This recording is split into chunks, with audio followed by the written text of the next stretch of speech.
1절 말씀을 보니까 너희 중에 심지어 음행이 있다함을 들으니 그런 음행은 이방인 중에서도 없는 것이라. 누가 그 아버지의 아내를 취하였다 함도다 하고 말씀하고 있어요. 이방인 중에서도 없는 것이라고 표현했는데, 이것은 이방인들 그런 죄를 짓지 않는다는 뜻이 아니라 이방인들도 큰 죄로 여긴다라는 의미로 이렇게 표현을 했고요. 여기서 그 아버지의 아내를 취하였다라고 했는데, 여기서는 원의 의미가 계모에 해당되는 단어로 아버지의 아내, 그런 의미로 표현을 썼습니다. 그래서 친엄마가 아닌 계모 정도 되는 아버지의 아내, 이렇게 이해될 수 있는데, 어찌됐든 이러한 음행이 어디에 있었다는 것이냐면 고린도 교회에 있었다는 것. 그래서 고린도 교회 내에 음행을 행하고 있는 그러한 모습을 바울이 지적하고 있습니다. 2절에 보면 그리하고도 너희가 오히려 교만하여져서 어찌하여 통한이 여기지 아니하고 그 일을 행한 자를 너희 중에서 쫓아내지 아니하였느냐. 그런 일이 있음에도 불구하고 너희들은 아무런 반응도 없고 그것에 대해서 마음업하는 것도 없고, 그리고 그 일을 행한 자를 쫓아내지도 아니하였느냐, 이렇게 말을 하죠. 바울은 음행한 자에 대해서 무관심 내지 방조할 뿐만 아니라 이러한 죄악이 있음에도 불구하고 교만 가운데 있던 고린도 교인들을 크게 책망하고 있습니다. 여기서 우리는 그리스도인들의 연대적 책임성과 지체의식이 있어야 된다는 것을 알 수가 있습니다. 우리는 연대 책임이 있어야 한다라고 말씀을 하고 있고요. 지체의식을 가져야 한다. 그리고 무관심과 교만은 이웃을 향한 사랑의 실천을 방해하는 범죄다. 그래서 무관심, 교만, 이런 것들은 이웃사랑에 있어서 방해 요소가 될 뿐이다 라는 것을 말씀해 줍니다. 어떠한 죄악 가운데서도 회개의 은총을 주시는 하나님의 사랑을 깨달을 수 있는 부분이기도 합니다.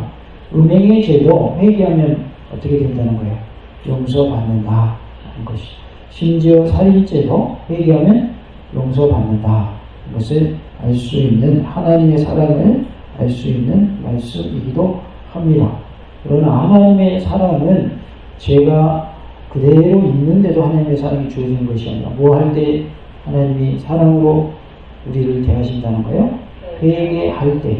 그래서 회개하는 자에게 하나님의 사랑이 임하고 하나님의 은혜가 임한다라는 것을 말씀해 주고 있습니다. 죄에 대해서 철저히 회개하는 우리 모두가 되기를 원합니다. 지금 고린도 교회는 심각한 거예요. 교회 안에 음행을 행한 자가 있었다. 그래서 이것은 육적인 음행이지만 우리가 영적으로 음행은 무엇일까요? 하나님의 다른 신을 섬기는 것. 다시 말하면 하나님도 섬기면서 우상도 섬기는 것. 이게 영적인 음행인 거예요. 그러니까 이것을 우리는 두 가지로 적용할 수가 있습니다. 하나는 육적인 음행을 행해서는 안 된다. 두 번째는 영적인 음행 또한 행해서는 안 된다라는 것을 말씀해 주고 있어요. 우리는 하나님 앞에서 정죄를 지키는 모습이 되기를 원합니다. 우리가 서로 간에도 부부 간에도 정죄를 지켜야 되겠죠. 그건 당연한 것인데 요즘에는 가정이 너무나도 쉽게 깨지고 이혼하는 가정이 너무 많고 또 불륜을 일으키는 예들도 너무 많아서 말씀대로 사는 것이 오히려 보기 드문 시대가 되어버렸어요. 오히려 말씀대로 살지 않는 사람들이 당당하게 거리를 활보하고 다니는 그러한 시대 속에 우리가 살고 있어요. 그러나 우리만큼은 하나님의 백성으로서 구별된 자로서 거룩한 모습으로 살아야 할 줄로 믿습니다. 명절을 지키되 어떻게 지키라고 했는지 살펴보므로 큰 은혜가 임하는 복된 시간, 말씀 충만, 성령으로 충만한 시간 되기를 원합니다. 명절을 지키되 누르기 없이 오직 순전함과 신실함의 떡으로 하자라고 말씀을 하고 있습니다. 8절 말씀, 하나님 말씀 받겠습니다. 이론으로 우리가 명절을 지키되 묵은 누룩으로도 말고 악하고 악에 찬 누룩으로도 말고 누룩이 없이 오직 순전함과 진실함의 떡으로 하자. 아멘. 우리가 명절을 지키되 누르기 없이 오직 순전함과 신실함에 떡으로 하자라고 했는데요. 이것은 죄의 습성을 버리고, 누르기라고 하는 것은 여기서 죄를 의미하는 거예요. 죄의 습성을 버리고 동기와 행동이 거룩한 삶, 동기, 즉 순전함은 동기의 순수함을 말하고 신실함은 행동의 신실함을 말하고 있어요. 그래서 동기와 행동이 거룩한 삶, 동기와 행동이 순수한 삶을 살아야 한다라고 말씀을 합니다. 간단히 말하면 죄의 삶을 버리고 거룩한 삶을 살아라, 그런 뜻입니다. 여기서 명절은 6월절에 말하고 있는데 우리 삶에 적용하면 우리가 사는 삶의 전 영역이라 이렇게 표현할 수 있어요. 그래서 살아감에 있어서 삶 속에서 우리는 죄의 습성을 버리고 거룩하게 살아야 한다라는 뜻입니다. 다 같이 봅시다. 죄의 습성을 버리고 동기와 행동이 거룩한 삶, 순수한 삶을 삽시다. 우리가 하나님 앞에서 우리의 동기라는 건 마음을 말하는 거죠. 마음이 순수해야 된다 그 말이에요. 그리고 우리의 행동 또한 순수해야 한다.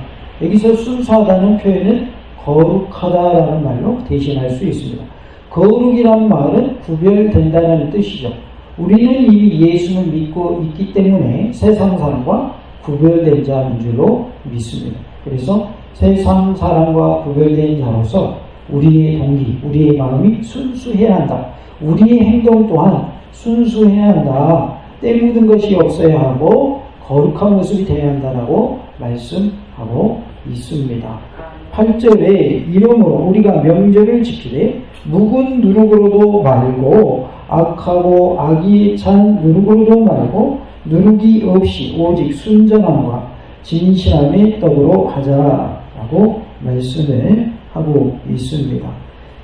칼빈은 이 구절을 영적인 유월절을 지키자라는 의미로 해석을 했어요.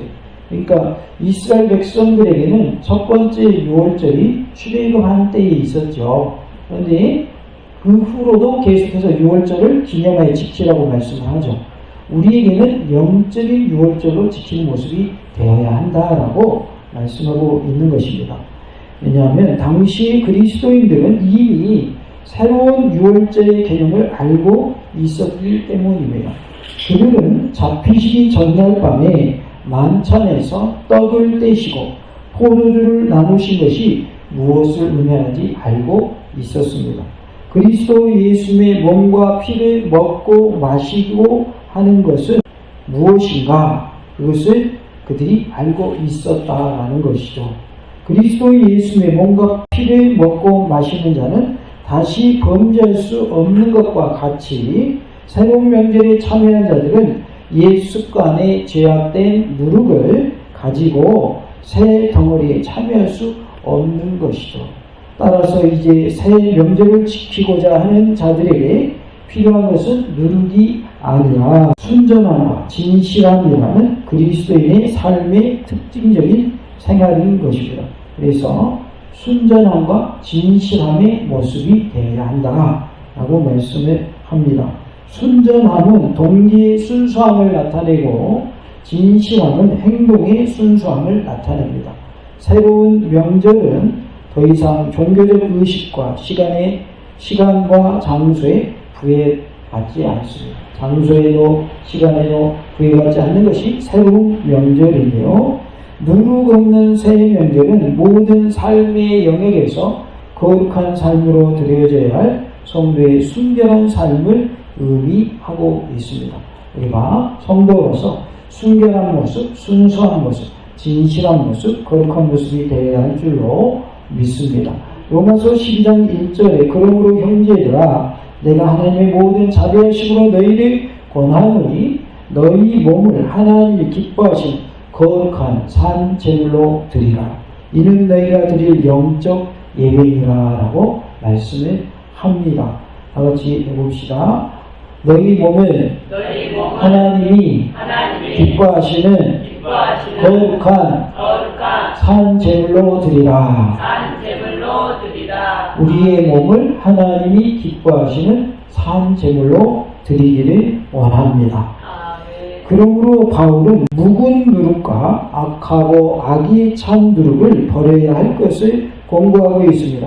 여기서 묵은 누룩과 악하고 악이 찬 누룩이란 성도들이 그리스도 예수님께 속하기 이전에 지니고 있던 죄의 습성을 가리키고 있습니다. 그리스도 예수님 안에서 빚어진 성도들은 묵은 누룩이 뜻하는 음란과 정욕, 술취함과 방탕, 향락과 무법한 우상 숭배 등을 버리고 새 사람으로서 영향력을 발휘해야 하는 것입니다. 에베소서 4장 22절 말씀에 너희는 유혹의 욕심을 따라 썩어져 가는 구습을 따르는 옛사람을 벗어버리고 라고 말씀하고 있어요. 벗어버린다라고 표현을 하고 있어요. 옛사람을 다 벗어버리시기 바랍니다. 아멘. 우리가 옷을 입다가 더러워지면 빨리 옛사람 옷을 벗죠. 왜냐하면 빨아서 입어야 새 옷처럼 깨끗한 옷을 입을 수 있기 때문이죠. 옛사람을 옷에 비유를 하셨어요. 옛사람을 다 벗어버리고 새 사람의 옷을 입으로 갈아입어야 할 줄로 믿습니다. 누룩은 여기에서 죄를 의미하고 있어요. 그래서 죄의 모습을 다 떨쳐버리고 하나님을 기쁘시한 모습으로 살아가야 할 줄로 믿습니다. 베드로전서 4장 3절에 너희가 음란과 정욕과 술취함과 방탕과 향락과 무법한 우상 숭배를 하여 이방인의 뜻을 따라 행한 것은 지나간 때로 족하도다 라고 말씀을 합니다. 이방인의 뜻을 따라 행한 것은 무엇으로 족하냐면 지나간 때로 족하다. 그래서 이방인이었을 때, 즉 하나님을 믿기 전의 모습은 지나간 때로 족하다. 더 이상 그러한 일을 해서는 안 된다라는 것을 말씀하고 있어요. 내가 노숙자로 살다가 이제 돈이 생겨가지고 깨끗한 집, 좋은 집에서 살게 됐어요. 그러면 더 이상 노숙자로 돌아갈 이유가 있어요, 없어요? 없지요. 그거 똑같은 거예요. 우리가 죄의 삶을 다 청산했단 말이에요. 이제 하나님의 자녀로 살게 되었어요. 그러니까 그것은 과거로 끝나야지 더 이상 그러한 일은 있어서는 안 된다라는 뜻입니다. 돼지의 특징은 아무리 씻어줘도 다시 자기가 그 오물에 들어누워 버리죠. 그러면 다시 몸이 어떻게 될까요? 더러워지죠. 그래서 우리가 돼지의 모습을 보면 아무리 깨끗이 목욕을 시켜도 또 다시 뒹굴기 때문에 아무런 의미가 없는 거예요. 그래서 우리가 그런 모습이 돼서는 안 된다는 거죠. 죄의 삶을 청산했는데 또 여전히 죄의 삶을 산다. 이것은 옳은 모습이 아니라는 거예요. 그래서 이방인의 뜻을 따라 행한 음란, 정욕, 술취함, 방탕, 향락, 무법한 우상 숭배는 더 이상 행해서는 안 된다라는 것을 말씀하고 있습니다. 3절에 보니까 내가 실로 몸으로는 떠나 있으나 영으로는 함께 있어서라고 말씀합니다.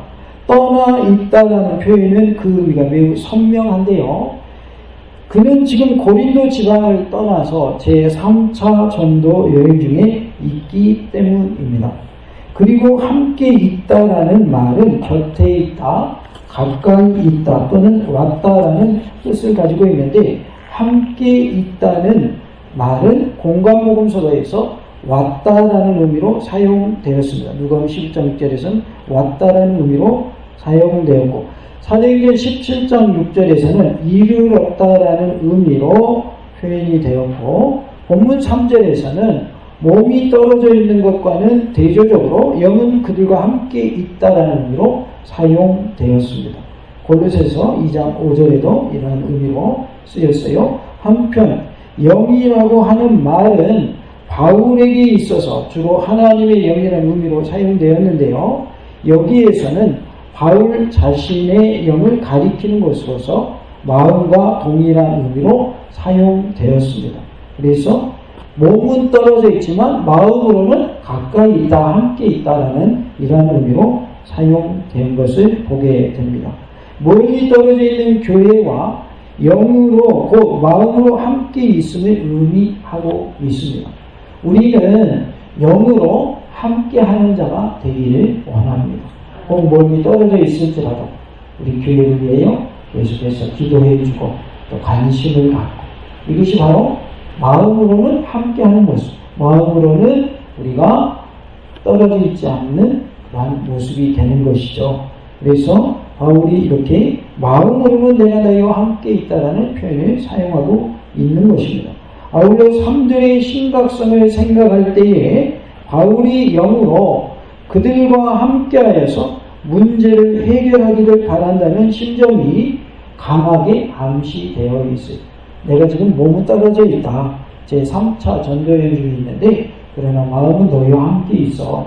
너희들에게 있는 문제가 잘 해결되기를 나는 마음으로 원한다. 마음으로 함께 한다라는 뜻으로 말씀을 하고 있습니다. 우리가 우리 안에 있는 모든 죄를 멀리하고 하나님을 가까이하고 하나님이 기뻐하시는 마음, 하나님이 기뻐하시는 행동으로 구별된 삶, 거룩한 삶을 사는 은혜가 있기를 원합니다.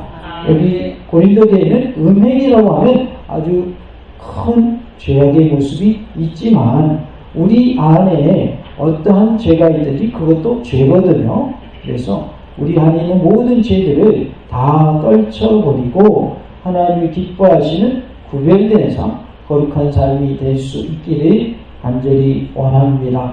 도와주시다. 죄를 멀리합시다.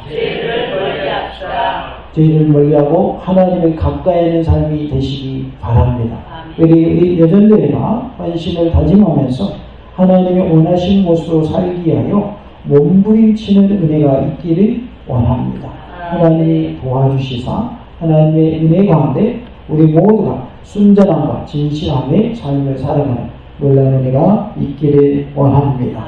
3절에 보니까 거기 있는 것 같이 이런 일 행한 자를 이미 판단하였노라 라고 말씀을 하고 있어요. 지금 몸은 떨어져 있지만 함께 있는 것처럼 이미 이러한 일 행한 자를 판단했다라고 표현을 하고 있는데요. 음행한 자들에 대한 바울의 태도는 매우 단호한 것을 볼 수가 있습니다. 우리가 죄는 단호하게 우리가 멀리해야 하고요. 사람은 그러나 사랑으로 대해줘야 한다라는 거예요. 다시 말하면 죄가 있을 때 죄를 회개할 수 있는 회개의 기회를 주고 회개한다는 그 사람은 어떻게 해야 하는 거예요? 받아주라. 그러나 회개하지 않고 여전히 죄 가운데 있다면 그 사람을 그대로 내버려둬서는 안 된다. 죄에서 돌이킬 수 있도록 도와주어야 한다라는 뜻이에요. 이제 진리에 대해서 잘못 가르치는 이단들이 우리 교회에 만약에 있다라고 한다면 여전히 진리가 아닌 이단 사상의 실체에 있는데 그를 받아들여서는 안 되는 거예요. 그로하여금 거기에서 돌이키고 진리의 말씀으로 무장되고 헛옷을 벗어던지고 진리의 말씀을 새 옷을 입은 다음에 교회 안에 하나 될 수 있도록 해야 되는 것이지, 여전히 이단 사상을 가지고 있음에도 불구하고 그를 허용하고 무관심하고 그냥 방종한다면 그것은 잘못이다. 예를 들면 그런 거예요. 그러니까 행음하는 이러한 죄를 짓는 사람도 행음하는 죄를 여전히 짓고 있고 회개도 안 하고 있고 죄악 가운데 그대로 머물러 있음에도 교회는 무관심하고 내버려두고 알아서 하라고 그냥 방치해두면 그건 옳지 않다는 거예요. 그것에 대해서 그것은 죄인이 회개해야 합니다.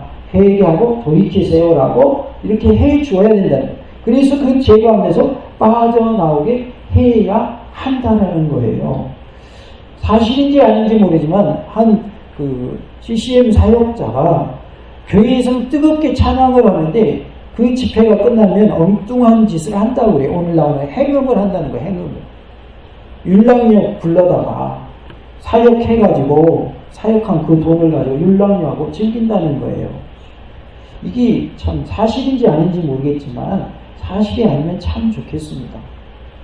하나님을 찬양하는 사람이 찬양 끝나면 찬양 집회 끝나고 사령이 가지고 그거 가지고 호텔에 가지고 율랑역 불러가지고 거기서 같이 즐긴다. 이게 말이 됩니까? 안 됩니까? 말이 안 되잖아요. 그러면 그 행동을 그대로 하도록 내버려 두는 것이 옳을까요? 옳지 않을까요? 옳지 않은 거죠.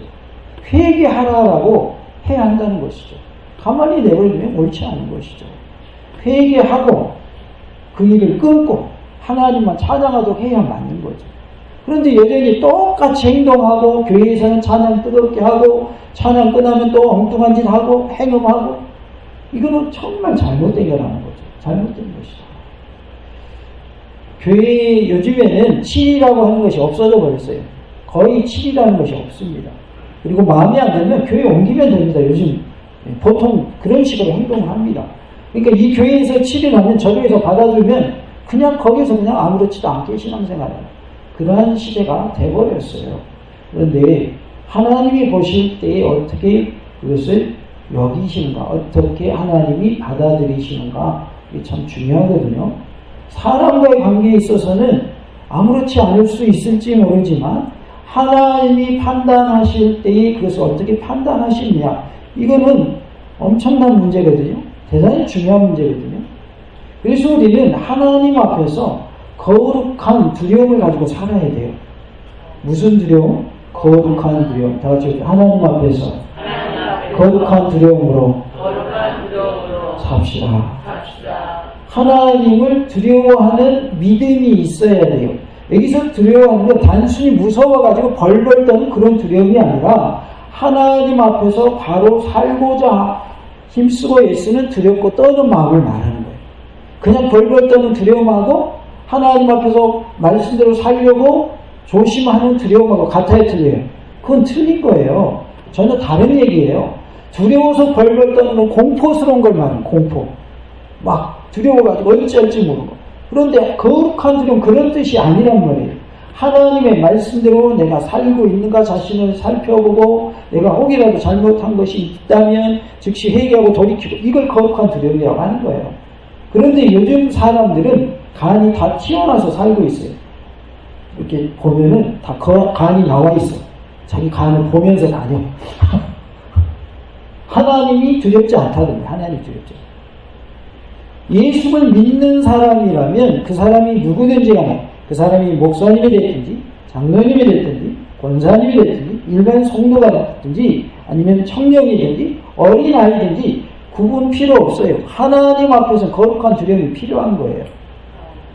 하나님 앞에서 거룩한 두려움이 없으면요 마음껏 죄짓고 사는 거예요. 마치 찬양사역 열심히 하고 가서 딴짓하는 사람처럼 그렇게 되는 거예요. 하나님이 안 두려운 거예요. 그 사람은요. 과연 그 찬양 집회 뜨겁게 하는 그 찬양을 하나님 받으실까? 받으실까요? 안 받으시죠. 어떻게 그 사람의 찬양을 받아요? 안 받죠. 그러면 제가 극단적인 얘기를 들었는데 내 모습은 어떠냐 그 말이에요. 내 모습은 여전히 제 가운데 있으면서 하나님 앞에서 찬양하고 있고 예배드리고 있고 기도하고 있고 그런 건 아니냐. 혹이라도 그런 모습이 있다면 뭐 하라는 거예요? 회개하라는 거예요. 회개하면 어떠한 죄도 하나님 다 용서해 주셔요. 제 말이에요. 성경에 나온 말씀이에요. 성경에 나온 말씀이에요. 우리는 성경대로 믿음 생활해야 돼요. 성경대로. 우리가 하나님 앞에서 철저히 회개하는 모습으로 주님 앞에 온전한 신부의 모습으로 드려진 은혜가 있기를 원합니다. 바울은 음행한 자들에 대해서 단호했습니다. 그는 내가라고 하는 강조 용법과 함께 임의라고 하는 부사와 판단하다, 정죄하다, 심판하다라는 뜻의 판단하였다는 말을 사용함으로써 그들을 향한 심판이 이미 선고되었음을 강조하고 있습니다. 그래서 내가 이미 판단하였다 이렇게 표현을 하고 있는 거예요. 한편 헬라어 본문에서 함께 있어서라는 말에 이어서 다시 한번 반복된 거기 있는 것 같이라는 표현은 판결의 순간에 그들과 함께 실제로 있었던 것과 같은 확실성과 자신이 함께한 심판의 권위가 다시 번복될 수 없다라고 하는 절대성을 강조하고 있습니다. 그래서 지금 이제 확실하게 내가 이것을 판단하였다라고 표현하고 있는 것이죠. 우리는 명절을 지킨다라는 표현을 통해서 이것은 우리의 삶의 전 영역을 말하는 것이다. 이스라엘 백성들은 6월절을 지키는 명절을 말하는데 이것이 우리의 삶에 적용될 때에는 우리가 살아가는 모든 삶의 영역을 말하는 것이다. 우리가 하나님께 예배드리는 현장뿐만 아니라 살아가는 삶의 현장도 다 말하는 것으로서 우리가 하나님을 섬기되 이렇게 표현할 수도 있겠고 우리가 하나님을 예배하되 이렇게도 표현할 수 있습니다. 우리가 살아감에 있어서 어떻게 살아야 할 것인가? 죄의 모습을 다 떨쳐버리고 죄의 습성을 벗어버리고 우리의 동기, 우리의 마음, 우리의 행동 이러한 모든 것이 거룩한 모습, 순수한 삶의 모습이 될 수 있기를 간절히 원합니다. 같이 봅시다. 죄를 떨쳐버리고 거룩한 모습으로 삽시다. 거룩한 모습으로 삽시다. 할렐루야. 아멘, 아멘, 아멘.